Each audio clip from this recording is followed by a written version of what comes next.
My shirt looks super blue in this camera. Oh, maybe it's just my computer screen. Maybe I have keep my RGB questioning up.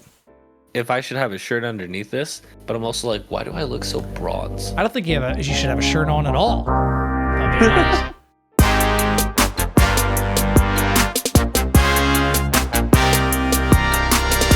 What's up, y'all? Welcome to the Neon Valley Media Club. How are you doing? You all right over there? I need you to watch this podcast because it's so fucking good. Hey, nice recovery. Thank you. This is the Neon Valley Media Club, where we suggest some kind of movie, TV show, media of some sort, come back and talk about it. If you haven't seen Reservoir Dogs, stop this episode right now. Just pause it. Go watch Reservoir Dogs and then come back and listen to this. Actually, you know what? Never mind. Don't pause this. Just listen to this. Go watch Reservoir Dogs and then come back and listen to this again with context. Boom. You got the recipe, folks. Go bake yourself a cake with it. I'm giving you all the pieces. Here's the Lego box. Here's the bag of pieces. Here's the piece of paper that's foldy and it's got the directions on it, and you can read the directions, and then you have all you need. This episode is not sponsored by Lego. Funny enough, it actually is. What if it was? What if it actually was? I was like, You're ooh. like, so I actually have... Mitch, you just blew our only Yeah, fucking... you actually just fucked up. They're here now. They're listening to this. God damn it. All right. Bye, Skorge. Bye, Steve. It was good. Thank you. Yes, I know. Take the check with you. 3.2 billion. Yep, I know. I know. Billion? 1.6 billion each, Mitchell. That would have been... But no, it's fine. Yeah, go. Yeah, go talk to Joe Rogan. I'm sure he'll enjoy the money. He needs it. This is the show. I already said that part. This is the show. Where we repeat ourselves. Last week, I suggested that we watch Reservoir Dogs. And Mitchell, I guess I shouldn't get your initial opinion. Should we just rate it? We go in. Just rate it. Just rate it. Just rate it. Just rate it. All right. I've actually been back and forth about this in my head a little bit. I'm actually not quite sure where I'm landing. 3, 2, 1. 9 out of 10. 6. Okay. All right. I'm not sold on that 6 either direction. It's a movie I knew I had to talk about before I was gonna make my final decision. It's controversial. It's different. Clearly low budget. Well, maybe not clearly low budget. I think that's the biggest thing. It's not clearly low budget. I wouldn't necessarily have considered this to be a low budget movie. I felt like, again, a lot of it had to do with when it came out, which was 1992.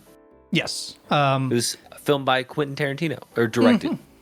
Yes, directed Is and filmed. Filmed and directed the same thing? Okay. Well, actually, it depends. Not right, because you like could... cinematographer could be someone's different. So if you wanted to, I think when movies say filmed by, they usually are referring to the director. But if you're being technical, I think you could be referring to the cinematographer or someone who actually, because sometimes the director is just off to the side. He's not behind the camera. And he's watching what that person is filming. I see. Okay. Yeah. And controlling it from that direction. But no, and this is actually Quentin Tarantino's first directorial debut ever. So if that affects your number at all, I'm just saying. That's what affects mine, because this was between a 9 or an 8. This wasn't between a 9 or a 10. I'll make that clear.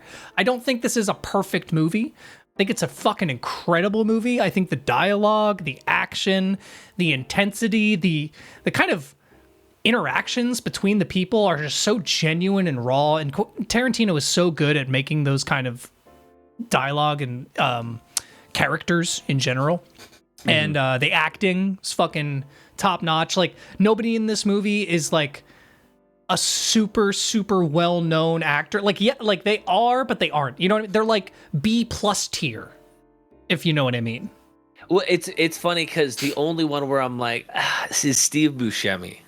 Oh, of course, that's fucking S tier right there. But what's interesting is I almost forgot it's him. They somehow made Buscemi look like an actual person. It kind of proves how much other movies make him look like a schlub for the joke. Oh yeah, which I also, man, such kudos, because he's such a phenomenal actor, and just like as a person, he's a professional. Just fantastic. He's the only professional there. Let's make this clear. Sorry, I love this movie. Mr. Pink. I could be Mr. Purple. I was like, I resonate with that. I know we're jumping around, but that's my favorite shit is when he's like, no, I'm not letting you pick because everyone just argues over who's going to be Mr. Black and we never get anywhere. And it's so fucking true. It's so fucking true. Like everyone, and then they still continue to argue about who should be what. It's like, okay. So I'd like to give my kind of initial thoughts. Okay. But almost things that I think I've noticed having watched this movie that aren't even going to necessarily affect the story, but more about how the movie was made, I guess, in a way. Okay. So, and again, it's one of those, like, I keep sitting on, I'm like, I don't know whether I liked it or not, partly because I'm not a big fan of that genre of movie of, like, pop, bad guy.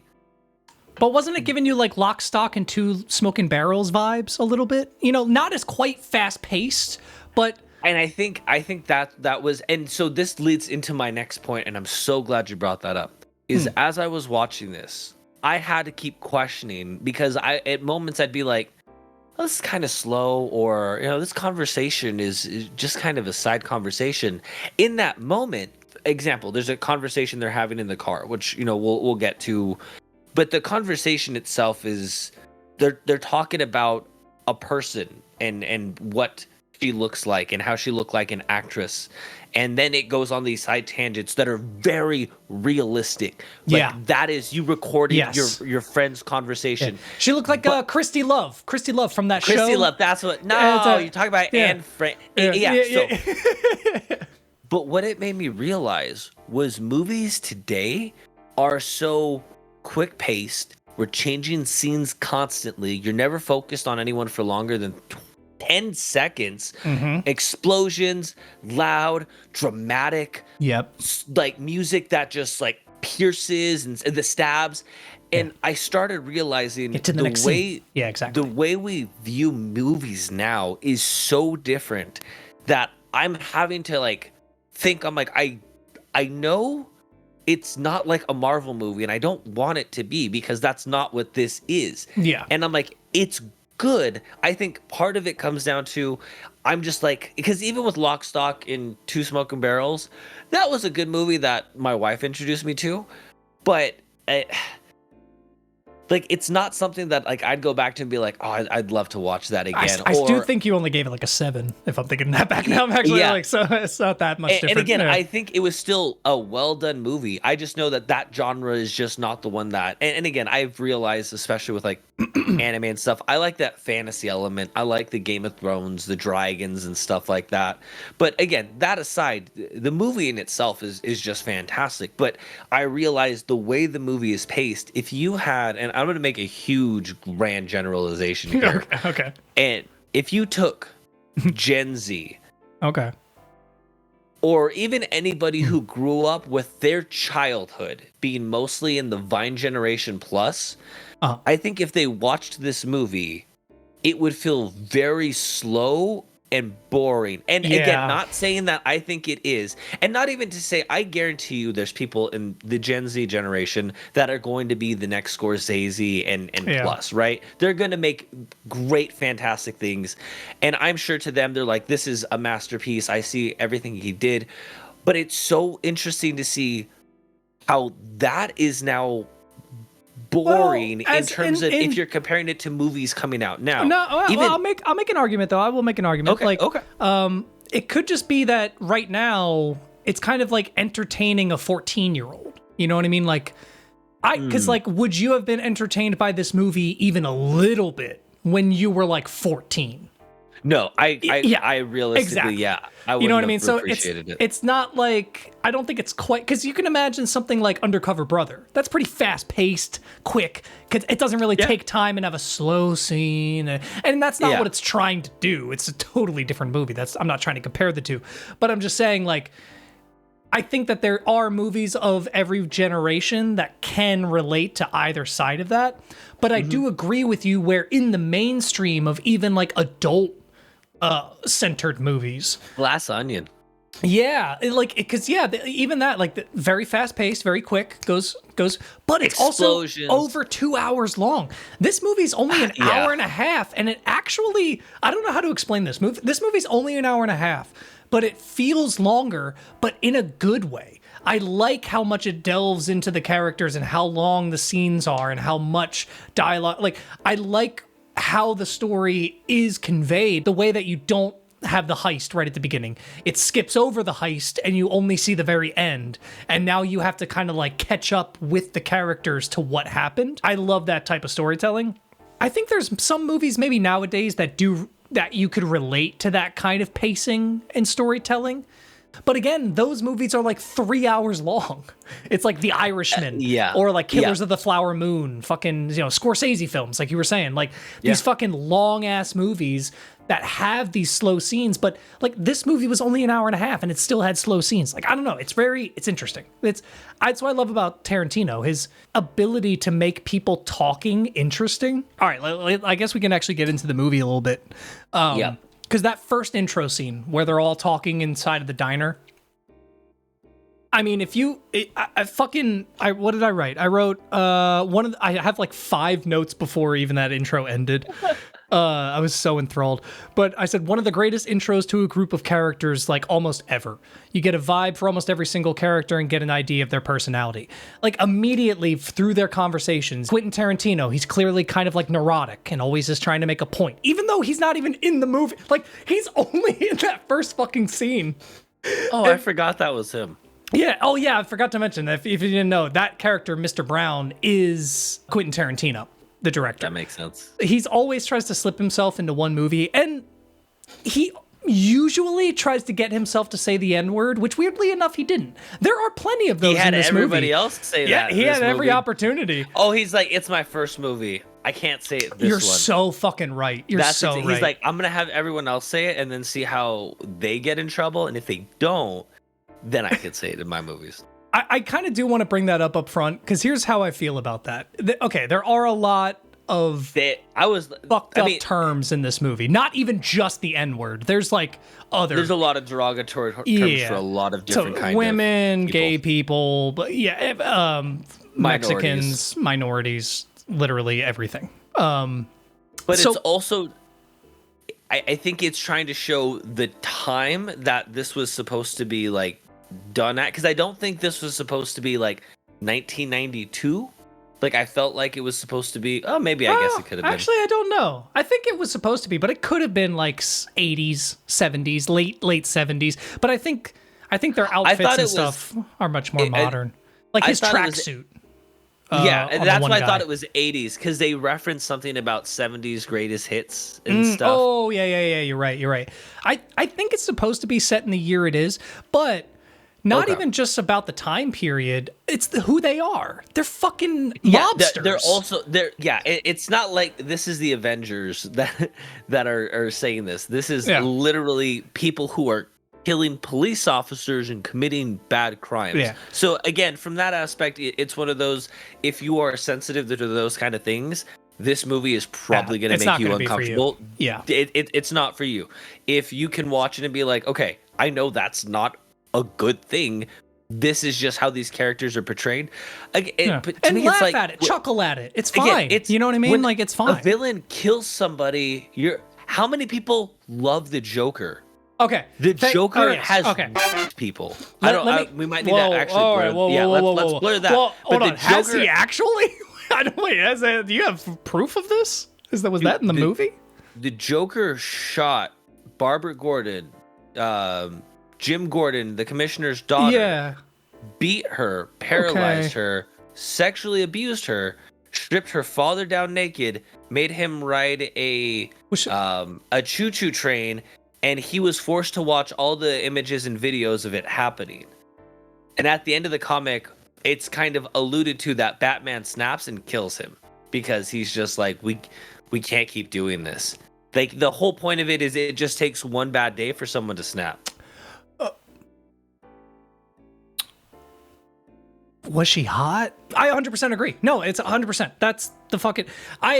And to that point, I I kind of feel like I understand Quentin Tarantino's point of view when it comes to movies. They are a fantasy. They're fun. They're meant to be a thing that you can't get in reality. It's the reason we like Marvel movies. You know, like when fucking Iron Man destroys a building with his big laser beam, nobody cares about the consequences of the laser beam and the building being destroyed and the money and the people dying. Destroy more buildings. It's fucking cool. It's a movie. I want to see it. So in his defense, even though I don't know if I 100% agree with this mindset to the extent he does, in his defense, his idea is like, yeah, white people saying the N-word, it's in a movie. It's fun. Who cares? They're not actually saying it to hurt somebody, and the point of the movie is not to hurt somebody. So he's like, yeah, whatever.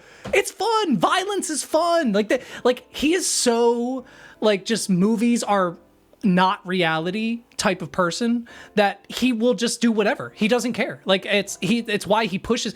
Do you know that this movie was considered one of the most violent movies to hit theaters when it came out? That's really.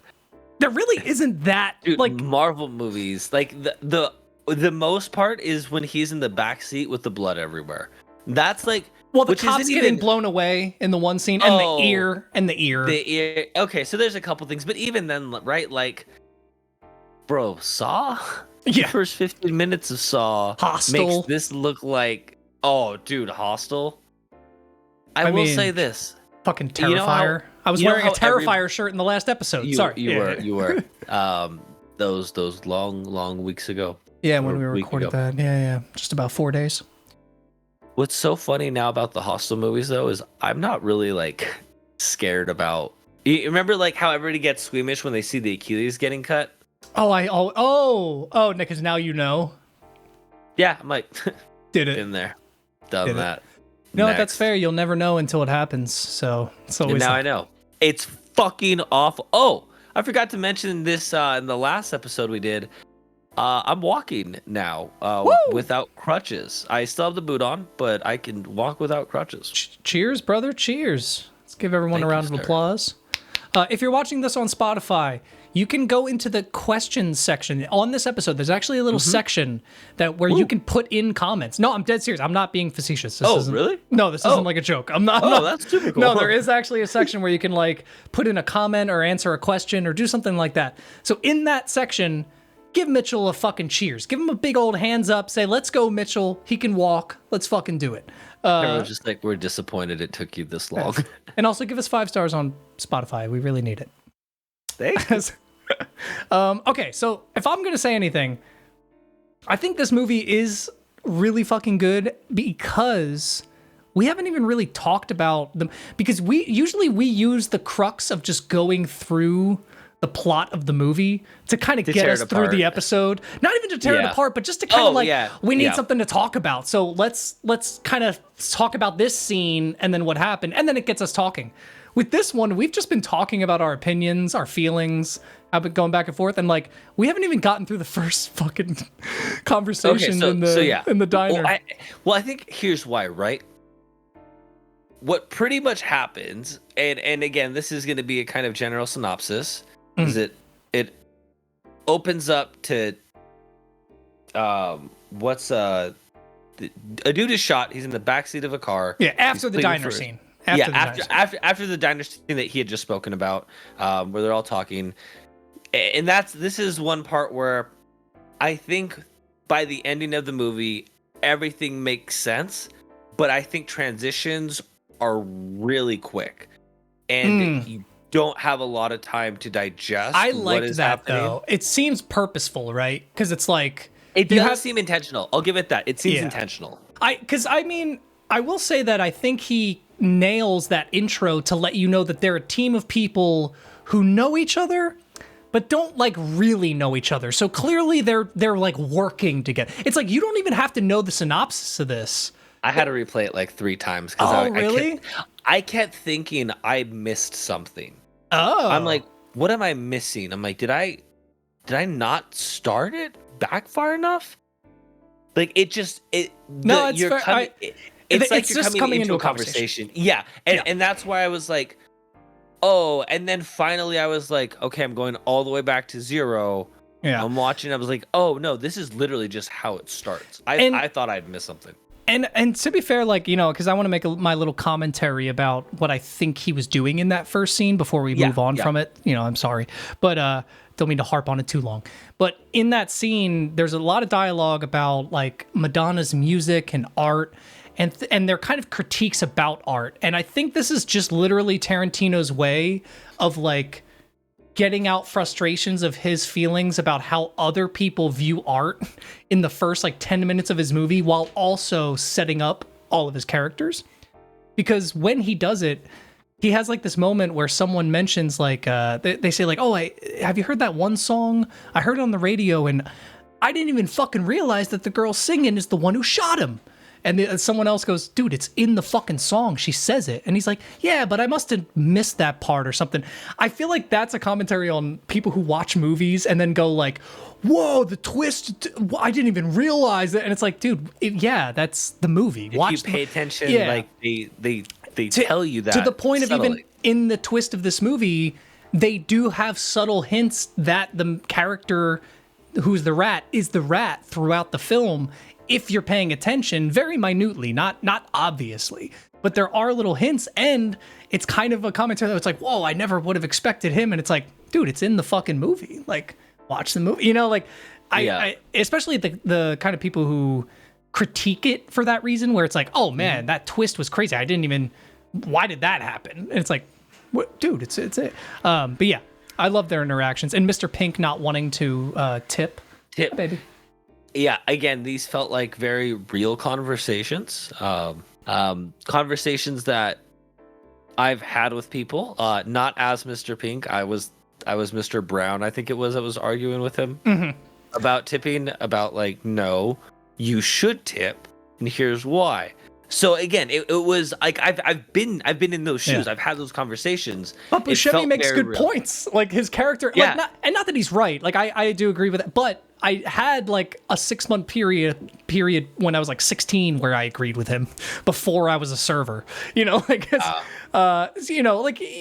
that, like I said, his logic makes sense. So it's like, if you're someone who has never been in that lifestyle or had to deal with that, and clearly that's his character too. He keeps kind of repeating like, I'm a professional. I'm a fucking professional. So he separates himself from the workforce. You want to say hi, baby? Yeah. Hello.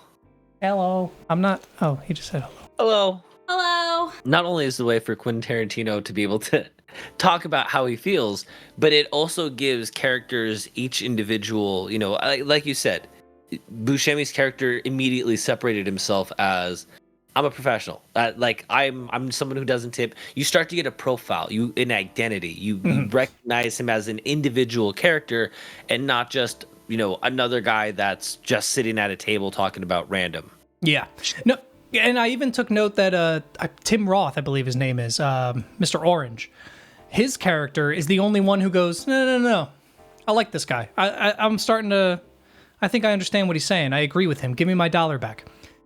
And then when the twist of him, you know, spoilers, being the cop who's amongst their group, you can tell that, like, that's him being the one person who's trying to relate to, like, it's almost like he realizes by doing this, yes, it's antithetical to the rest of the group, but it makes him, like I don't know, less of a target. Like, it makes him more relatable. Like, oh, well, if I look like more of an asshole, cops don't tip, you know? Well, cops would tip, I should say. You know what I mean? So it's like, he's like, oh, yeah, fucking give it. So, again, it's those little pieces that they kind of, like, sprinkle out. But yeah, I did want to say my little trivia I had about this movie is that the budget was so small because it was only about $1 million, which if you think about like Marvel movies literally cost $500 million. Oh yeah, and the amount of actors that you're paying, the staff, you know, catering for fucking food and shit. Like there's so many costs that go into it that it's not just, you know, oh, you have $1 million. It's like you need to get licenses. You need to rent equipment. It's super expensive. I mean, cameras alone are fucking expensive, you know, to rent out. Because a lot of people don't know this. Fun fact: a lot of directors rent cameras Directors do not own cameras. That's not a. It's almost industry standard. Bullshit. I know for a fact Tommy Wiseau bought the fucking cameras. I knew you were gonna say his movie. Don't you act like the greats aren't actually buying their cameras. You know why? Because if it's so fucking good, why not keep the equipment? The greats don't, but the best does. The legends. Exactly. They do. But no, the fun fact I had is that the budget was so small for this movie that they actually had to all bring their own wardrobe. So they were all given, I think that the designer was willing to make each of them one suit out of the kindness of her heart and wasn't paid for it beyond what she was already doing on the thing, and made all of them one individual suit that they had to use for the whole movie. But they get beat up, they get fucking tore up, so it's like they can't use one suit for that. So they had to bring their own clothes, and that's where you have like the one character, Eddie, the son of Joe. He's got the tracksuit. That was his tracksuit. He just brought that and was like, "Yeah, this is my character. I'm going to be wearing this." You know what's funny? Cool. He was the son of the guy, so it kind of works that he gets to wear whatever the fuck he wants. Because that's what I thought. It was like, oh, he's kind of special, right? Like he's got some, and I was like, oh, that's his dad. That makes sense. Yeah, and you know what's even funnier is that, and this is such a minute detail that I wouldn't have known if I didn't learn it, and so it makes it even better. But Steve Buscemi brought a pair of jeans, and when he was given the suit, he still wore the jeans with the suit top because he said, like, no, I'm going to wear the jeans. That's my character, which is hilarious because his character is supposed to be the professional, and yet he's the only one wearing jeans instead of a suit. It's like, I don't know why it's so fucking perfect. It's amazing. I think what I wanted to say beforehand was you could really talk about this movie and quickly say, okay, so from that scene, then there's the scene at the warehouse where one of them has been attacked. There's a lot that happens in that scene. The next scene, most in the movie. Yeah. That's what I'm saying. That's most of the movie. The next scene is when you start getting the backstory that Mr. Orange is actually the cop. Which is kind of not montage, but it's shorter segments in comparison to the other scenes. Yeah. And then at the end, you kind of just get caught back up to... Not quite true. But I will say only because in that middle part, it kind of takes you through the other characters. Like you get a flashback of Mr. White, then you get a flashback of Mr. Blonde. I feel like they're so brief that it feels like blips where... And they pick and choose who they do, because you never see the backstory of Mr. Brown. You never see the backstory of Mr. Blue. You don't get everybody's. You never see Mr. Blue again, by the way. The old man... Did you notice? The old man he just dies at the fucking... You probably don't even remember him. There was an older guy who was Mr. Blue at the first diner scene and in the heist scenes, but he got shot during the heist and then never shows up again. And it's like, what happened to him? Okay, because I remember him, the old man, when he was naming them, but I was like, oh shit, I don't remember really seeing him after that. No, they just say he dies and then they never show him again. So I don't know if that was just a filming thing or a scheduling thing and they just... worked around. I don't know enough about that backstory of it, or if that was just his plan the whole time to kind of keep you guessing. I also do think there's an element of keeping you guessing of like who's in on it, who's not. There is kind of a mystery to this movie in a sense that I really do like following. But I do know what you mean. When you try to describe this movie, it's kind of like, it does feel like you're saying, well, things happened. Like it's hard to describe, but I will say that somebody... another video I had watched prior about this movie, I believe it was from Nerd Writer is the channel. But he made a good point that I couldn't quite put into words, so I'm going to use, short version of his, is the idea that when Quinten Tarantino tells a story, he knows how to tell you a story to get you invested immediately. It's not about telling you the best story from start to finish. It's almost about finding that part in the story from start to finish that will get you the most hooked, putting you there, and then building the story upon that. So that's 100% what this was. Yeah, because imagine his example was like, imagine if the movie started with Mr. Orange walking into that restaurant and being like, hey, I got a job.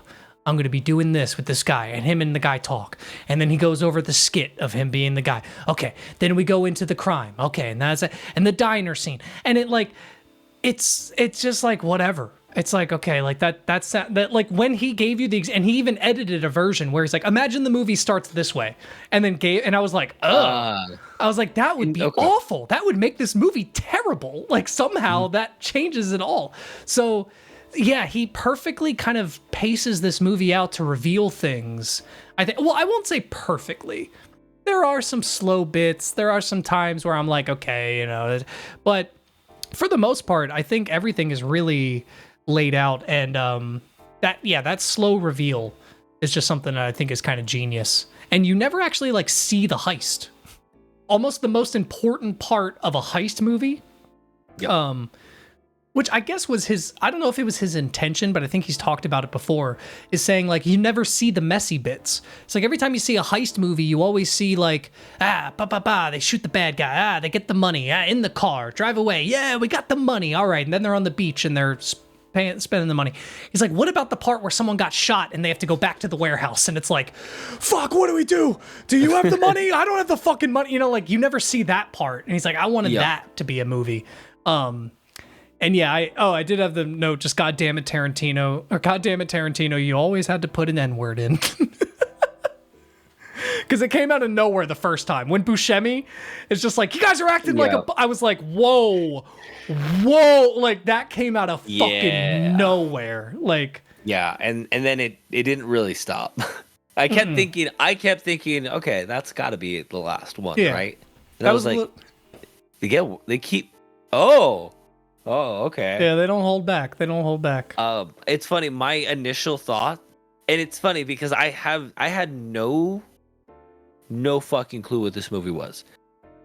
I might have guessed maybe it was some kind of heist or detective movie from the poster, but I have no idea. I've never heard a synopsis for it. So when I was watching it, the first thing I thought, I'm like, is Buscemi's character a rat? Huh? And that's probably a red herring. You know what I mean? Like, yep, for sure. Yeah, and ironically, he's the only one that survives. Yep. In the end. And he wasn't the rat. He wasn't the rat. No, he's a professional, goddammit. He's the only professional there. And to his credit.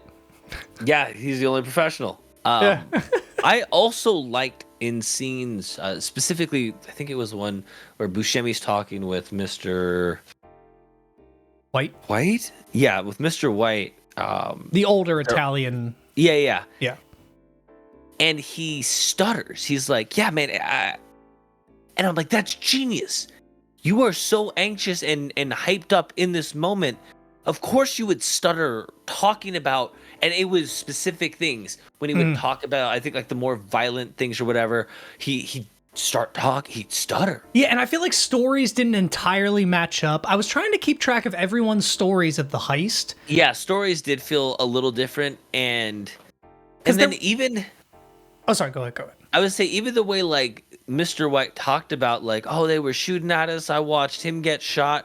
Like, I thought he got shot by the police in the shootout. Great twist. Yeah. I love that. Great twist, but I felt like I feel like we kind of like definitely force fed that definitely was shot in the shootout.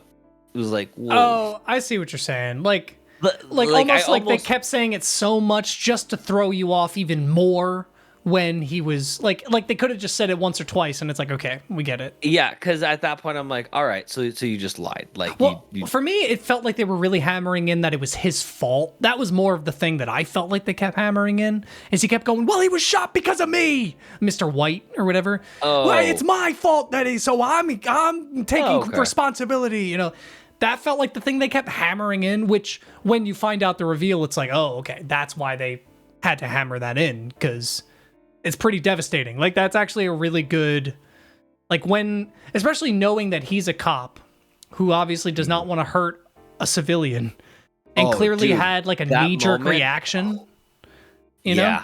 Yeah, that moment I was just like, and damn. It makes it harder when you watch the beginning of the movie. Like, if you were to rewatch this movie and when you see that first scene where he's like, she had a fucking kid, man. oh fucking no, dude, I'm gonna die. It makes you feel more watching it because you're like, whoa, I know why he feels this way. I know what, you know what I mean? Like all this, what he's saying, who is the woman he was talking about? Because it already tells, and again, actually, that's the part I was referencing at the beginning. When he says, I didn't realize she's the one who fucking shot him. And it's like, it's in the fucking movie, it's in the song, dude. At the beginning of the movie, he says, oh, who would have thought she'd fucking shoot me? Who would have thought that? Who the fuck would he be talking about? Who's she? It's not a cop. Why would he say she if it was a cop? Even if it was a woman cop, he wouldn't have said she. You know, like he would have said the cop or cop shot me, or because they were talking about cops the whole time. You know what I mean? So they literally tell you that there was a twist from the beginning. It's so fucking good. His writing is incredible. And they fuck that cop up, by the way. The one that they interrogate and torture.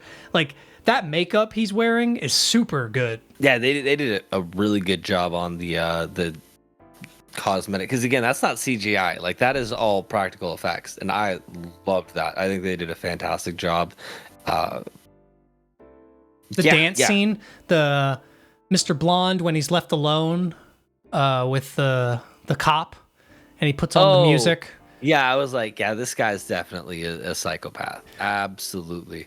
Yeah, that was actually improvised. I think he had said he had seen like a dance number the night before on TV and thought like, ooh, I like that. And then during the scene just started doing it and everyone on set was like, well, that's so creepy. And not even just that. This is a more interesting trivia I found. The guy who played Mr. Blonde, he was so averse to violence and hated it so much that he was very uncomfortable doing that scene. Like, he was physically uncomfortable doing this torture scene. Wow, because he did a great job. He doesn't look like it. And then in the moment that the cop is about to be burned alive and he's lighting it, apparently the cop improvised the line, I have a kid. I have a son at home. And Madsen had just had a child. So when he lit the lighter, you can actually see him kind of stop for a second. And it was a real moment because he was feeling like fuck. And apparently there's a cut. I haven't been able to find it, but it says in the trivia, there's literally a cut where you can hear Quinten Tarantino offset after the cop says, I have a son, go, oh no. No. No, that's not the line to improvise now. Yeah, that's either like, oh my god, you're gonna sabotage my actor, or brilliant, break him. I need to find that cut though, because I haven't been able to find it. But apparently there is like a version in the original release. Somebody has that cut, and it's with the I'm too drunk to taste that chicken. They're holding on to the same fucking They're holding footage. on to both of those because they know the neon. It's Matt Pat. You're so right. Pat owns the right to the videos, and we need to solve it. You're so right. Is Matt Pat the Riddler? No, he's whoever. I mean, he's not Batman, but I was going to say he's whoever the opposite of the Riddler is. No, he's the guy who because he solves it. He's the theorizer. He's the solver. The solver, yeah, exactly. It's like the Riddler's like, damn it, the solver's been here again. Solved it again. Like, he's beating Batman to all of Riddlers. That he's like an enemy of Batman and the Riddler because he makes Batman look bad, but he's thwarting the Riddler, but he doesn't do anything else. Yeah, he's not doing anything bad. He's specifically just following the Riddler around, and he's just like, that's a good thing. Isn't that what Batman does? Yeah, a guy who's obsessed with solving riddles, that's genius. Like, okay, so I'm sorry. We need to send that in to DC because we need to send that into Marvel. They're missing something. Okay. I missed a note I had at the very beginning. I'm not going to go back to the beginning of the movie. I just want to quote. It's just a quote, right? Yeah. And the quote is, if you shoot me in a dream, you better wake up and fucking apologize. That was funny. That shit got me.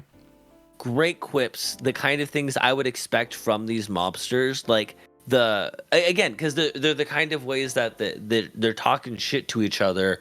That's at least the Hollywood representation that I would expect for that. Mm-hmm. Did you notice the amount of Marvel references in this movie? Which is funny that we've kind of mentioned that. So there's a poster of the Silver Surfer. in Mr. Orange's house. And then they also reference the Fantastic Four. Yep. Like all 4 of them.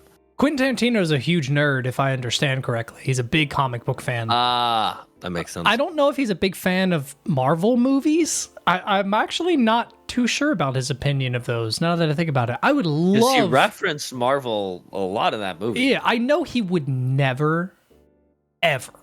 admit it? Like, it'd be a guilty pleasure? No. Oh. I was going to say, I know he would never direct one, but I wish he would. I would love to see a fucking Tarantino Marvel movie. That would be amazing. Punisher. There you go. Exactly. That's what I was saying. Like, even like Daredevil. A Daredevil Quentin Tarantino movie would be... Batman. He could... I think he could pull off a sick Batman movie. Now, would it be like canon, and would people who love the comic books love it? Probably not. No. I almost would think film buffs love it? Yes. I think giving him something like one of the side comics where like maybe Batman is actually the villain, like give him like what they did with like, James Gunn, where he made the Suicide Squad, or the Suicide Squad, not the first one, the second one, with Polka Dot Man and all those weird characters. Take maybe an offset that like maybe this isn't like the canon one, but this was like an alternate like story that they told, and it happens in a different Marvel universe or DC universe, whatever. And have him like get to tell that story, because then if he's like adds a few elements or takes things out, no one's gonna care too much. Yeah. Because again, it's the offset story. They just want to see they shouldn't care anyway. The Batman who laughs. That's what the story is that leads into Dark Knight's Metal, where like that's the super evil Batman Joker. Okay, hybrid. yeah. I do know about that one. I didn't know about the follow up though. Okay. Yeah. So that's the cool. Batman who laughs leads into the Dark Knight's Metal, which is like the over-encompassing in the DC universe. Oh yeah. Okay, I wanted to point out a few little things I noticed in the movie that really is just beautiful character kind of nods. And early, I mean, I'll even say in that early like diner scene with Mr. Blonde, he's the one who says, "Do you want me to shoot this motherfucker?" And like in that setting, it sounds like a joke, because that's a joke that someone might make where it's like no one would take that seriously. But then when you find out his character later, it's like, oh, he's the only one at that table that would actually just shoot him. Do that if he asks him to. He's like, I will shoot him right now. Yeah, Give like, me the word. Yeah, and he was asking Joe, which is a guy he works for, and doesn't know how close him and Mr. White are. But Mr. White and Joe are super close, like they're thick as thieves, you know. I mean, they even show that by him stealing his book, and you know what I mean. This is all in that very beginning. But Mr. Blonde, the fact that he's sipping on a drink and then mentions that he stopped for fries on the way back from the heist after murdering people and doing all that shit. Wow, like to sell someone as a psychopath, fucking nailed it. Like, oh yeah, I just stopped for food. What do you mean? What are you guys doing here? Yeah, I just grabbed something to eat. Like, fucking amazing. And they're sitting there like, what? You fucking murdered like 5 people. And he's like, what are you talking about? You know, like, it's so good. It's so fucking good. Anyway, did you have any more notes or anything? Yeah, I wanted to. Looking at my notes, again, I felt very real in the conversations, the interruptions and side stories that go on. Oh, what the fuck happened with the green car crashing? Like, the scene Mr. Brown starts. Yeah, he turns the corner and then just like crashes forward into like a car at like 5 miles an hour and dies. So, okay, no, so, okay. Yeah. So they had established earlier that Mr. Brown was shot in the head at the heist, but he was also their getaway driver. So he was literally had a bullet in. That's why he was bleeding down his head while he was driving. It wasn't from the car crash. He was literally already shot in the head, and then was trying. Yeah, and then driving. Did they not see that he was? I think he just thought he could do it. You know what I mean? Like, I think that, like, I was just like, if you, I think it was just like it's head. You know, I mean, like, some people I've seen some weird videos, man. People are active. I'll tell you what, it's like lobotomy. People are active in the streets. I mean, to be fair, I think he acted it really well, because it almost looked like he was lobotomized, like while he's just kind of like he can't really drive, and he's like looking at his hands, and then they're like, no, it's okay, and he's like, I can't see. I can't see, and like, and then his friend's like, no, it's not that. There's just blood in your eyes, but there's clearly like no blood in his eyes, and then he just fucking dies. That car accident wasn't what killed him. He was already shot. Okay. Which is still a little weird. I kind of have theories about that, and there is actually some people online who also do, where it's like, did Mr. Orange shoot him? Did Mr. White at the scene or Mr. Blonde shoot him because he was going to try to like drive away or something? You know what I mean? Like, there seems like there's more that they didn't develop. But again, that's just speculation. There's not really much in the movie that goes beyond to tell you what happened. Other than the fact that like Mr. White keeps... I feel like at one point in the beginning, he asks what happens to Mr. Brown. Like he asked Mr. Pink, like, what will happen to Mr. Brown? He's like, oh, he's dead. And he's like, oh, he's dead. But then later, he's like, yeah, Mr. Brown, he's dead. I saw him get shot in the head. And it's like, wait, didn't you ask Mr. Pink what happened to Mr. Brown? Yeah. So... I might be misremembering that rewatching this. But that was something that didn't line up to me that I thought. But again, it might just be their stories kind of not lining up.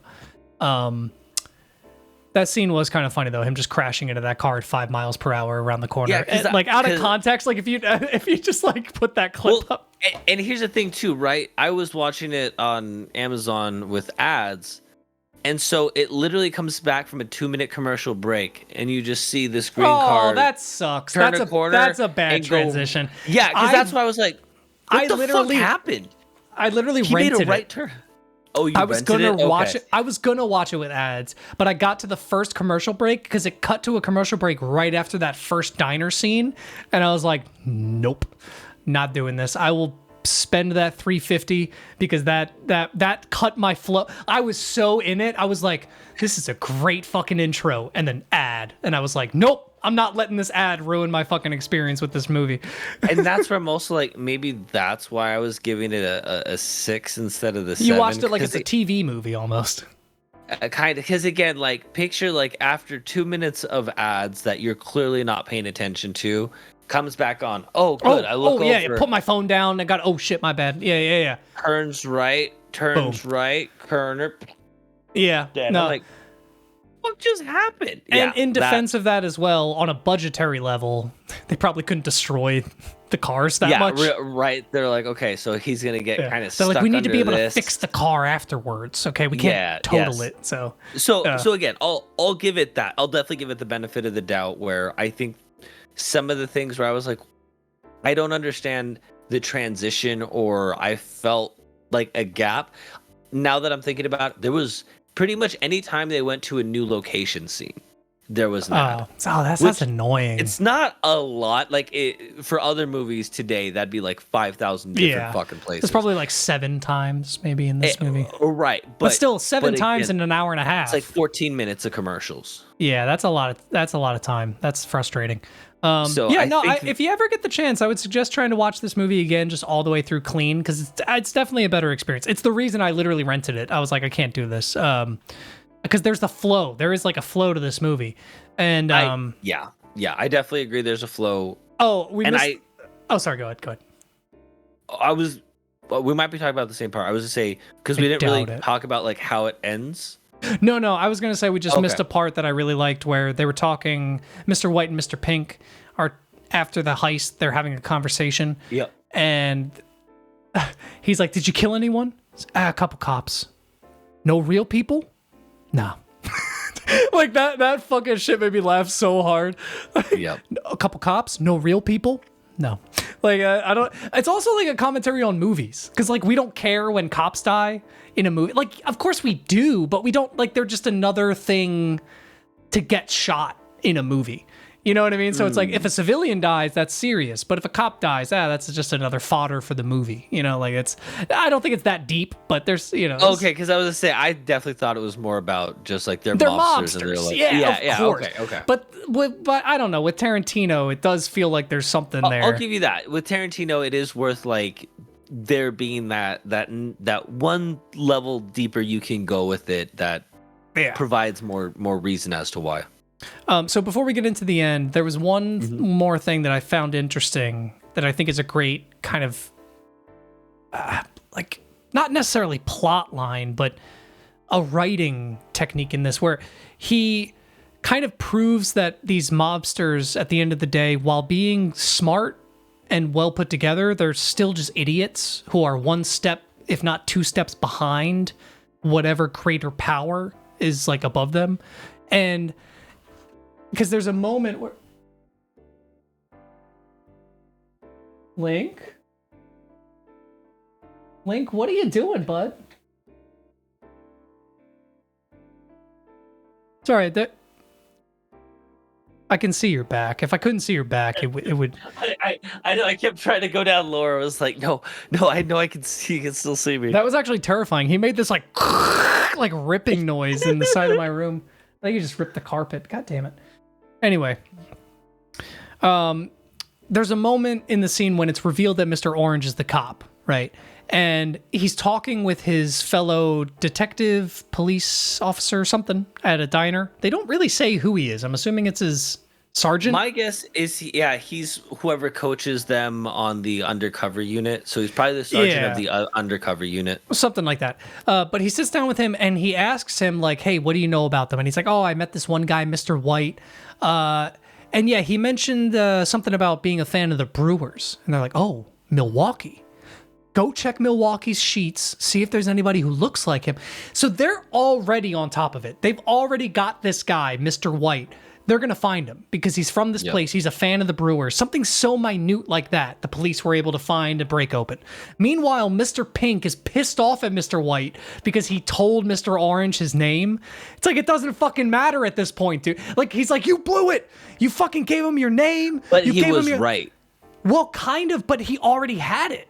He was right, but he already had it. That's kind of my point, is that he's smart in the fact that he shouldn't have told him, but he's stupid in the fact that it's too late.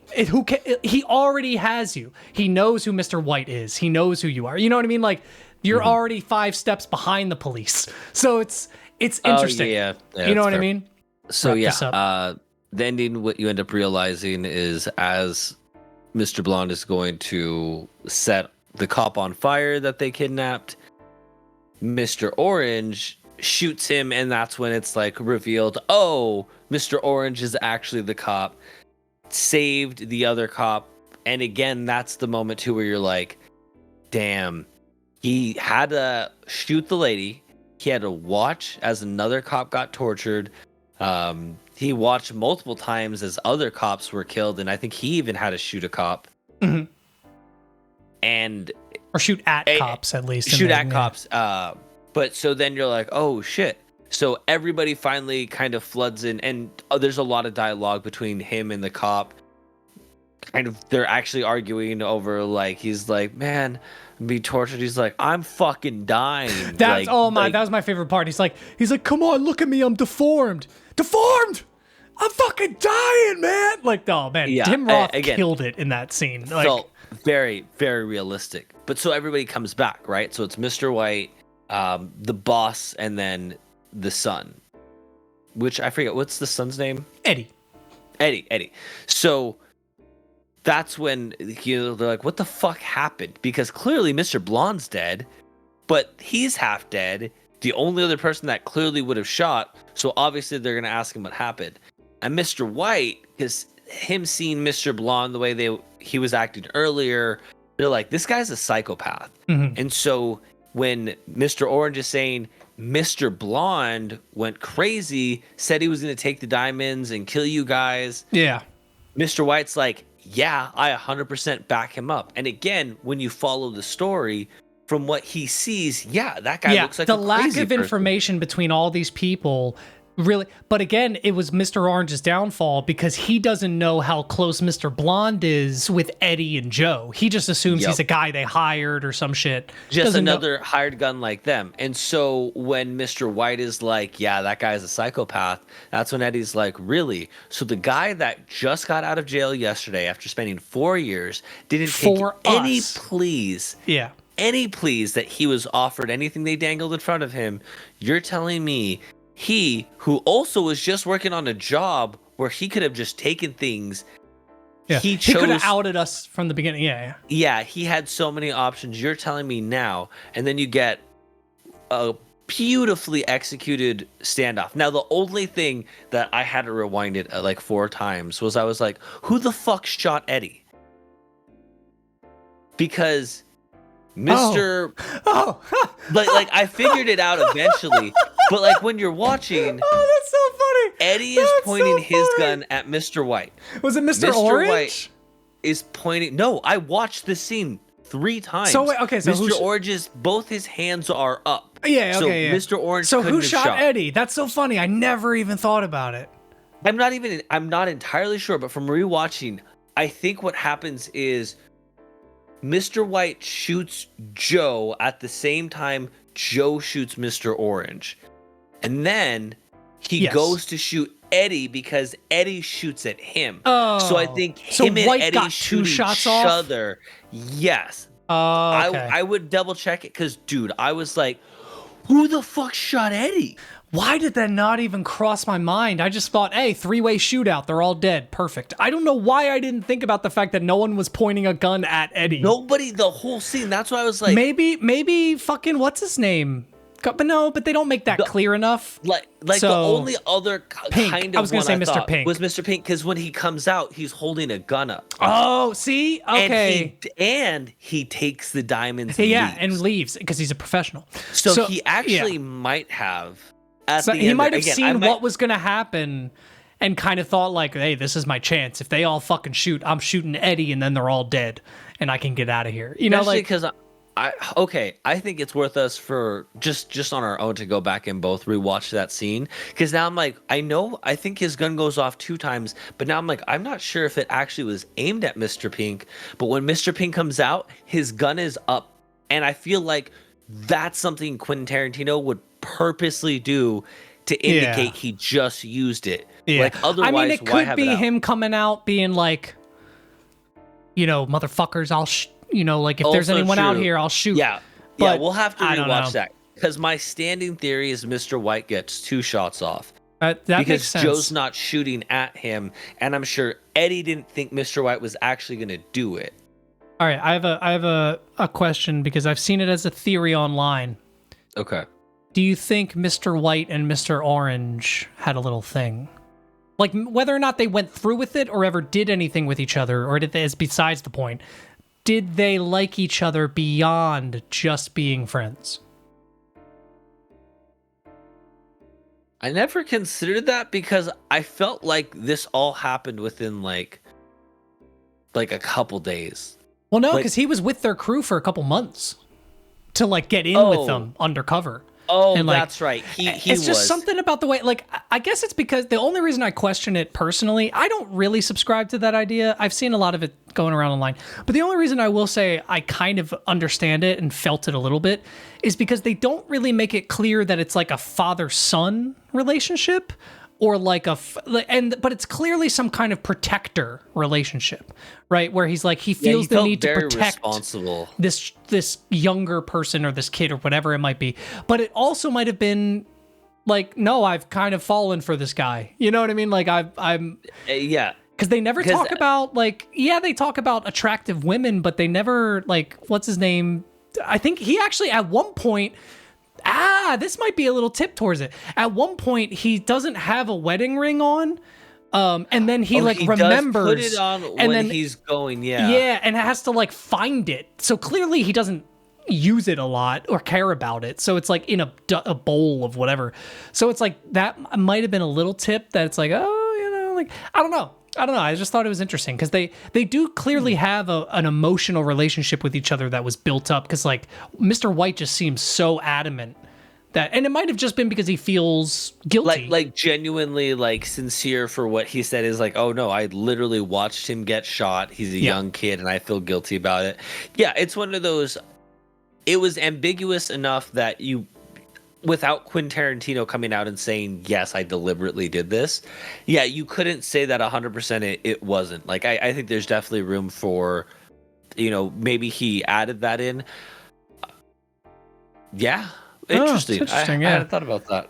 I like how we both had something for the ending that the other person was like, oh, I didn't think I would have anything to bring to this that you weren't like, oh yeah, I can explain that to you. No, it's No, I like this movie a lot, man. It's one of my favorites when it comes to like rewatchability. It's short, but it takes up a lot of time. You know, it doesn't feel like you're just because I feel like, you know, I'm starting to think like it's kind of weird when people give a compliment to a movie where they're like, oh, it just flies by. It's like, well, don't you like, yeah, I get that. But at the same time, don't you want your enjoyment to like last? Don't you want to be like, because that's how I feel about The Batman. I'm going to bring this up again. We've talked about The Batman. Such a good movie. That is 3 hours long. It feels 3 hours long, but good. I want to be in that world for 3 hours. Like, you know, they perfectly utilized every second of that movie because when it finished, I was like, "Oh, that's it."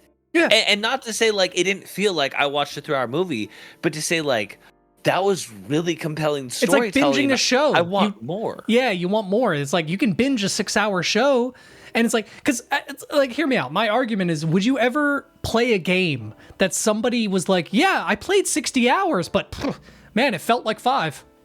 It's like, what? No. What the fuck? Why would I ever want to? No, I want to be in that world for 60 hours. I want to be immersed. I want to feel like I'm doing shit. So I'm starting to realize when people say that, oh, man, I'm so glad this movie just flew by. They're almost like Stockholm syndrome from movies that force them to watch shit for 3 hours, 2 to 3 hours. So it's like, oh man, at least this one wasn't as long. It's like, well, if it was good, it wouldn't matter. It's like, if it's good, you're almost like, I wish I had more of that. Yeah. Yeah. So for this movie, like I was saying, it feels long, but I'm glad. It makes that hour and a half feel like I'm getting a lot out of it, you know? Yeah, I'm gonna keep it at a 9. I don't think it's a 10. I don't think it's a perfect movie by any means. I mean, it's his first directorial feature. That's kind of where I give it that 9. This probably realistically, if I had just seen this off the cuff, some underground director, I'd probably give it like a 7 or 8. But something about knowing this is Tarantino and knowing it's his first directorial debut and what he had to do with only $1 million and all this stuff, like it really does kind of boost it up to a 9 out of 10 for me.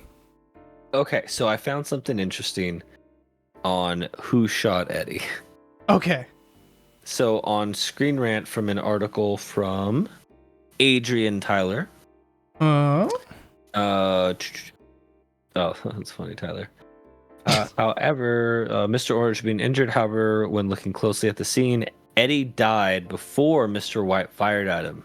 That's right. That's what I thought. Okay, so Chris Penn explained that his blood squib, mini explosive device used in films to stimulate gunfire, went off earlier than planned, forcing him to fall to the floor before time. Okay, so that was probably like where I remember because I was like, I think it goes off a second time. Yeah. And it almost didn't look like... So he does shoot a second time, but Eddie fell before... Eddie fell before. So in the script, the biggest controversy of the film, in the end... Nobody shot nice guy Eddie, but in the script, it was Mr. White who did it, which completely rules out Mr. Orange shooting Eddie. Why not just Mr. Pink? That would have been the easiest solution. like it should have just been him realizing the situation and then waiting for them to shoot and shooting Eddie. That would have made way more sense. Yep. So the whole thing really comes down to a malfunction caused the scene to kind of look weird. But it was written that, and that makes sense, right? Like I said, you know, I could believe that Eddie would pause for a moment for someone who's been close to his dad, because he even said, I know my father respects you. Yeah. But I will shoot you. I would believe that if he believed that his dad respected that man so much, he would be willing to pause. Like, he thinks there's no way he's actually going to shoot my dad. You could see him kind of like tearing up a little bit. He was scared. And again, the way he was talking to other people versus him, he clearly was like, don't make me do this. So I'm willing to even give it that. Like, you can't control that again with the budget they had. But again, that makes more sense because, right, like you're like, who the fuck shot Eddie? Yeah. Another fun fact. Final fun fact. Even though Mr. Blonde is quoted as being the most psychotic, he doesn't kill a single person on camera. He's the only person who doesn't kill a person on camera. Isn't that fucking crazy? Yep. Even the cop did. Yeah. Yeah, the cop did. I mean, I guess they didn't say that she died, but it's kind of implied, I feel like. Oh yeah, Mr. Orange. Yeah. Oh yeah, he killed that woman. Yeah, she did. Yeah, so they all killed someone on camera except for the only one that's considered the most psychotic. It's just interesting. When it is like, oh, better or worse? I was just like, oh, this cop right here. Yeah. You mean this guy, dude? There actually was a moment like that. Oh, this was just a funny moment. Last note, because you mentioned that when Mr. Pink and Mr. White are talking and they're off camera and you can't see Mr. Pink. And he's like, are you cool? Are you going to be cool? Be cool. And then you just hear the loudest crash in history.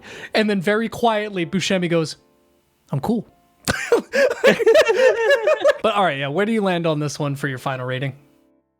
I'm going to land on giving it a 7. Okay. All right. That's with the fact that I've only seen it with the ads. That does bump it up a little bit. Because I think the flow, I'm sure, will feel smoother, but I don't want to rate it until. So this rating might be re-evaluated at a later date. Imagine if you met Quinten Tarantino and he was like, have you seen Reservoir Dogs? And you were like, yeah. I saw it. There was ads. Every 10 minutes, like 7 ads. He'd be like, "I'm sorry." What is an ad? What is an ad? What is an ad? Oh God, Obama! No, get out of here. All right. Okay. So this was a pretty fun-filled episode with a movie that I very much enjoyed. Oh, I thought I already mentioned before. Yeah, I'm at a 9.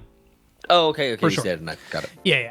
I don't really want to bring it up to a 10 because it's not a perfect movie, but for what it is and what he had, like 9 out of 10, baby.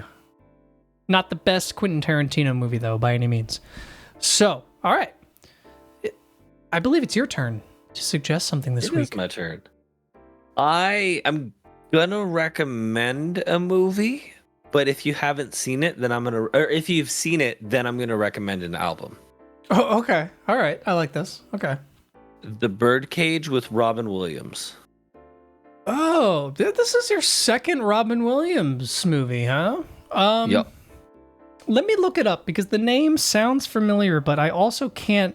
I think Patton Oswalt's also in. I might have the wrong person. Were they alive at the same time? No, I'm just kidding. Wait, there's no way it was Patton Oswalt. It couldn't have been.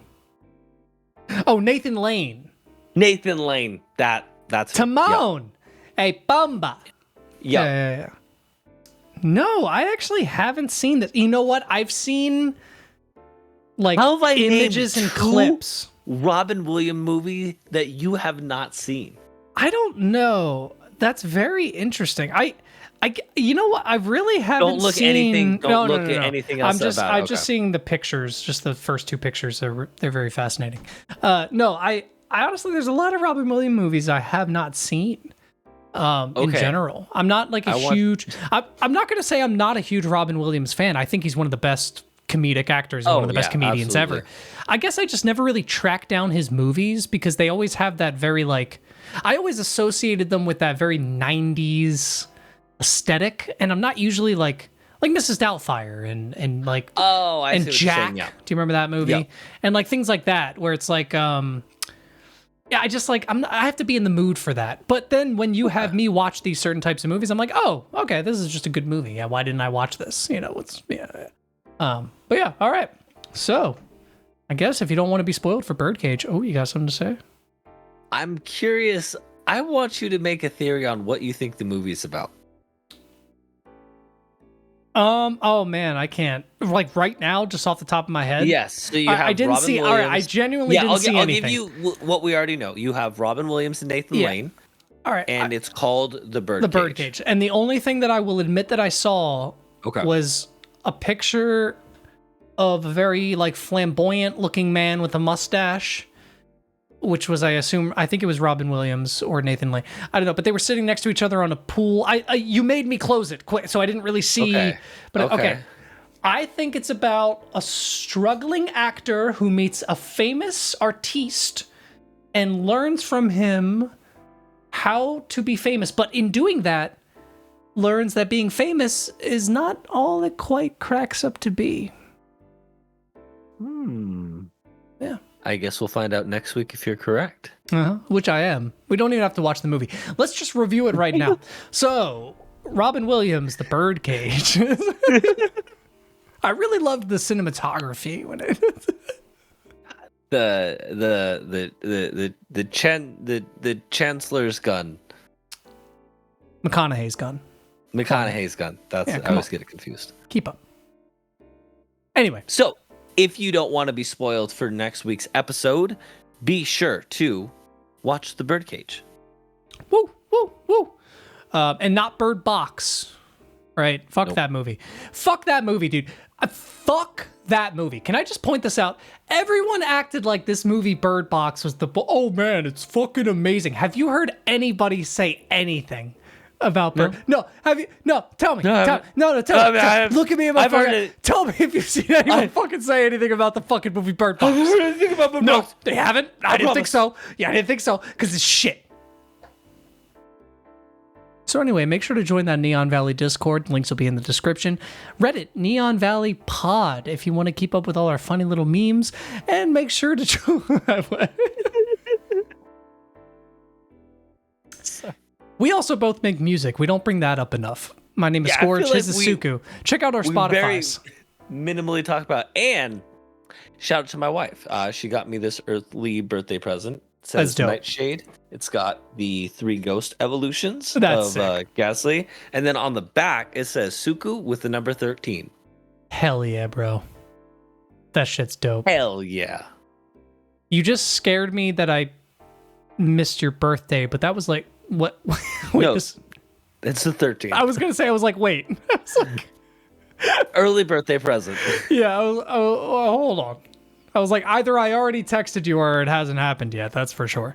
But all right. Hell yeah. Shout out Amanda. Also, shout out to our streams as well. We both stream on Twitch. Go watch us on Twitch. Skorge Slaps for me. Laud Tsuku, Lawd Tsuku over on there. And yeah, check us out. And guys, we'll see you in the next episode. We'll see you next time. No, don't. No. We'll see you next time in the next episode. Right. We'll see you next time. No, you have to No, I'm going to be the one. So, all right, guys, we'll see you in the next episode. Next time.